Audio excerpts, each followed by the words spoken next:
যারা বিদেশ থেকে আসা ভাবতেছেন যে গরু কিনবেন, গরু কিনে দেশে লালন পালন করবেন, ফার্ম করবেন, আপনাদেরকে বলবো কিনো দালালের এনতে গরু কিনেন না। যদি কিনো দালালের এনতে গ্রাম্য দালাল এনতে গরু কিনেন তাহলে লস খাইবেন। আপনার ওই জায়গা থেকে ওই গরু থেকে আপনার 5-7 হাজার টাকা খায়া লাইব।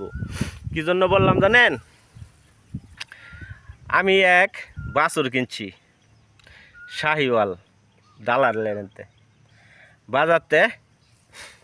হ্যাঁ, দাম চাইছে আমার তাই 42,000 টাকা, বুঝছেন? 42,000 টাকা দাম চাইছে। এখন আমি তো বুঝি নাই, এখন আমি একে ঠালে কয়েলছি 35,000 টাকা। 35,000 টাকা কয়েলছি তুরি, হ্যাঁ না ওইতো না। পরে আমি আয় ভরতেছি 35,000 টাকা দাম কইয়া, 35,000 টাকা দাম কইয়া আয় ভরতেছি। ও মা পিছনটা ডাক ডাকো গরু লয়ে যাও। আমি দাম কইছি গরু আনতে হইব। পরে 35,000 টাকা দিয়ে আনছি।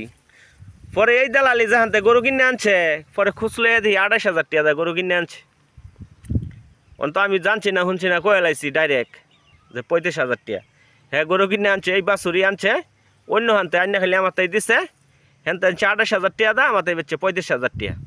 সেই জন্যই আলহামদুলিল্লাহ যারা আনছি আলহামদুলিল্লাহ, কিন্তু সমস্যা নাই।